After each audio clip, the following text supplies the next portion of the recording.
मिलके एचएम का इस ग्रुप को ट्रैक कर रही थी, जो कि शोपियां और कुलगांव के बॉर्डर पे हरकत करता था। हमें एक बड़ी सफलता तब मिली जब 6 जुलाई की सुबह खबर आई कि ये टेररिस्ट ग्रुप मदरगांव गांव के अंदर एक घर में बैठे हैं। इसके पश्चात तुरंत भारतीय सेना की 9वीं राष्ट्रीय rifle, 1 para SF, 7 para SF, Jammu and Kashmir police और 118 सीआरपीएफ बटालियन की टुकड़ियों ने एक साथ मडरगांव में जॉइंट ऑपरेशन लॉन्च किया। ये ऑपरेशन के दौरान हमारे ट्रूप्स ने बहुत ही तेजी और होशियारी से सरप्राइज हासिल करते हुए जो टारगेट हाउस था उसको घेरे में ले लिया और इसके बाद टेररिस्ट के पास भागने का कोई गुंजाइश नहीं बची। इसके बाद जितने भी सिविलियंस उस इलाके में थे उनको सेफ्टी से इवैक्यूएट किया गया और सुरक्षित स्थान पे ले जाया गया और तकरीबन 1300 आस पे जब हमारे जवान इस मकान में तलाशी ले रहे थे तो मकान के अंदर बने एक हाइड आउट के अंदर से टेररिस्ट ने अंधाधुंध फायरिंग शुरू कर दी। फायरिंग का जवाब दिया गया और टेररिस्ट को वहीं पिन डाउन कर दिया गया और उनको किसी भी तरीके से भाग निकलने की कोई चांस नहीं मिला। इसके बाद ये ऑपरेशन 24 घंटे से ऊपर चला और इसके अंदर हिजबुल मुजाहिदीन के 2 टेररिस्ट को मार गिराया, जिसमें आदिल हुसैन वानी जो कि एक टॉप एचएम के कमांडर हैं वो थे और ये काफी समय से सक्रिय थे, जैसा आपको डीआईजी साहब ने बताया। इन्होंने कई सारी आतंकी घटनाओं को भी इंजाम दिया हुआ था। ये ऑपरेशन जो इन दोनों टेररिस्ट से और जो हाइड में हमें भारी मात्रा में सामान मिला, असला बारूद, ये एक हिजबुल मुजाहिदीन के लिए बहुत बड़ा झटका है। जैसा कमांडर 1 सेक्टर ने भी बताया कि 2 ऑपरेशन में 6 हिजबुल मुजाहिदीन के टेररिस्ट मारे जाना, ये एक उनके लिए और खासकर उनके ऊपर की लीडरशिप खत्म होना, ये एक बहुत बड़ा झटका है, जिससे मेरे को लगता नहीं है कि हिजबुल मुजाहिदीन ग्रुप काफी समय तक इससे उभर पाएगा। लेकिन इस ऑपरेशन का श्रेय मैं कश्मीर की जनता और खासकर कुलगांव की जनता को देना चाहूंगा, जिन्होंने ना सिर्फ हमें इसकी इन टेररिस्ट के वहां होने की इतला दी, बल्कि पूरे जितने समय ये ऑपरेशन चला उसमें अपना पूरा सहयोग और योगदान प्रदान किया। ये ऑपरेशन कश्मीर में जितनी भी सिक्योरिटी फोर्सेस हैं उनकी सिनर्जी का एक प्रतीक है और कश्मीर में शांति बहाल करने के लिए भारतीय सेना का प्रतिबंध होने को भी दर्शाता है। मैं आश्वासन देता हूं कि भारतीय सेना अपने जम्मू एंड कश्मीर पुलिस के साथ में, आवाम के साथ में मिलके आगे भी इसी तरीके से टेररिज्म को जड़ से उखाड़ने के लिए कार्य करती रहेगी और इसी के लिए हम प्रतिबद्ध हैं। धन्यवाद। जय हिंद। पहली जहाँ पे जो है वो एनकाउंटर स्टार्ट हुआ वो मडरगांव का इलाका है जो कि थाना कुलगाम में वाक़ा है। इस एनकाउंटर में 2 टेररिस्ट जो है जो हिजबुल मुजाहिदीन से ताल्लुक रखते थे उनको न्यूट्रलाइज किया गया और दूसरा जो एनकाउंटर है जो चीनी गांव में है जो पुलिस स्टेशन यारीपुरा की हदूद में आता है वहां पे स्टार्ट हुआ, जिसमें 4 दहशतगर्द जो है जो हिजबुल मुजाहिदीन से ताल्लुक रखते थे उनको जो है वो न्यूट्रलाइज किया गया। जहां तक मडरगांव के एनकाउंटर का सवाल है वहां पे जो मिलिटेंट जो है जो टेररिस्ट मारे गए उनका नाम जो है वो आदिल हुसैन वानी जो कि ए कैटेगरी का जो है वो टेररिस्ट था। ये रहने वाला जो था कुटपोरा शुपियन का था और ये 2021 से जो है इसने टेररिस्ट रैंक जो है वो ज्वाइन किए थे।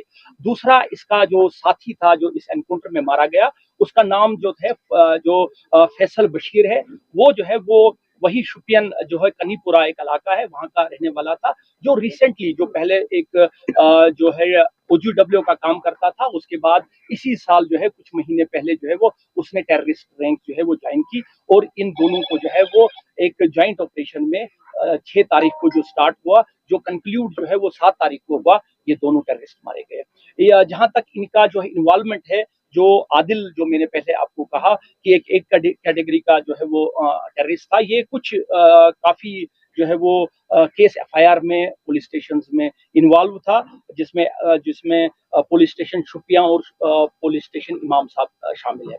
जहां तक दूसरे एनकाउंटर का सवाल है, जो कि मैंने आपको बताया कि चीनी गांव फिसल का इलाका है, यारीपोरा की हदूद में है पुलिस स्टेशन में, वहां पे भी ये एनकाउंटर जो है ऑन स्पेसिफिक जो है वो इंफॉर्मेशन के बाद जो है वो स्टार्ट हुआ, और यहाँ पे 4 जो है वो टेररिस्ट जो है मारे गए। इनमें जो जो नाम जो है, जिसमें यावर बशीर डार जो है, जो एक कैटेगरी का जो है वो टेररिस्ट था, ये रहने वाला उसी इलाके का था। दूसरा जो है इसमें जो है वो जो मारे गए दूसरे तौहीद अहमद राथर और शकील अहमद वानी और जो है वो जाहिद अहमद डार जो है, ये ऑपरेशन जो है वो कल कंक्लूड हुआ। तो ये जो है वो आपको जो है इस एनकाउंटर की इन दोनों में जो है वो एफआईआर रजिस्टर हुआ है। पहले एनकाउंटर में जो है वो एफआईआर 100 2024 पुलिस स्टेशन जो है वो कुलगाम में जो है रजिस्टर हुआ। दूसरे में जो है वो एफआईआर 53 2024 जो है वो पुलिस स्टेशन यारीपुरा में है। इस एनकाउंटर में काफी मिकदार में जो है वो असला और गोला बारूद जो है वो रिकवर हुआ, जिसकी डिटेल जो है अभी आपको बताई जाएगी। इसके अलावा जो है मैं आपको बताऊं कि इन दोनों जगहों पे जो है वो टेररिस्ट ने जो है वो हाइड आउट बनाई हुई थी। पहला जो घर था वो जो है वो यावर अली डार का घर था। तो वहां पे एक हाइड थी घर में, जहां पे जिस हाइड का जो है वो टेररिस्ट कई महीनों से उसका इस्तेमाल करते थे। इसी तरह से चीनी गांव भी एक जो है वो हाइड के तौर पर इस्तेमाल की गई थी।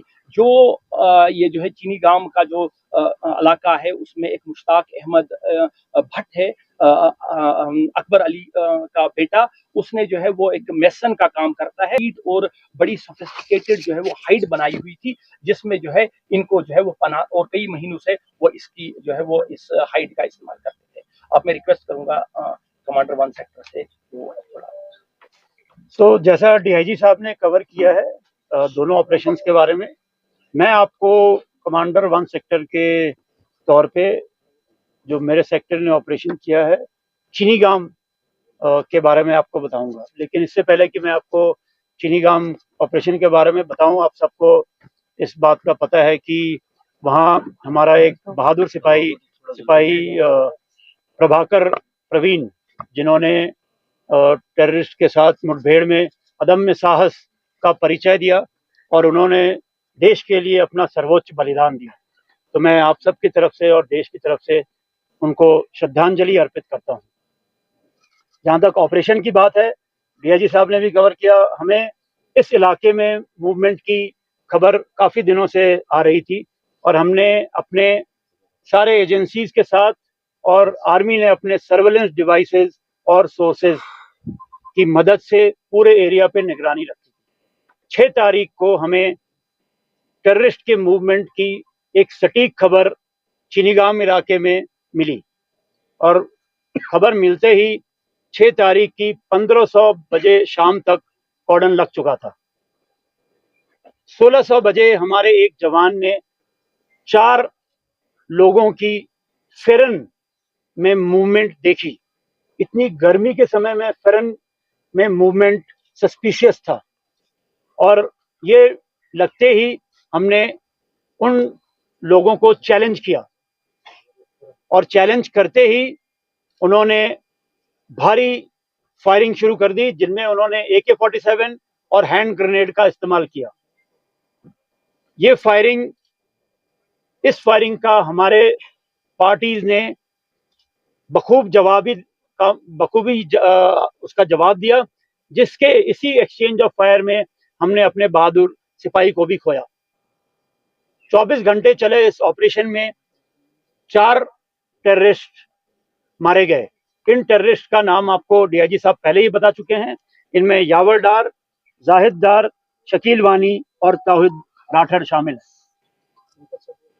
ये ऑपरेशन कंक्लूड करने के बाद सर्च के दौरान हमें तकरीबन 6 केजी की एक आईडी भी मिली, जिसे कोलैटरल डैमेज को ध्यान में रखते हुए तत्कालीन तौर पे इन सिटू वहीं बर्बाद कर दिया गया। ये ऑपरेशन हम सारी एजेंसीज के बीच में कोऑर्डिनेशन को दर्शाता है और 4 टेररिस्ट का इस तरह से मारा जाना वन सेक्टर के एरिया में और साउथ कश्मीर में टोटल 6 टेररिस्ट का मारा जाना हिजबुल मुजाहिदीन तंजीम के लिए एक बहुत बड़ा झटका है। मैं सारी एजेंसीज का और कश्मीर के अवाम का उनकी सहयोग के लिए हमेशा शुक्रगुजार हूं और आशा करता हूं कि इसी सहयोग से हम और सक्सेसफुल ऑपरेशन करेंगे और कश्मीर में शांति बहाली में आर्मी अपना इसी तरह से रोल निभाती रहेगी। Thank you.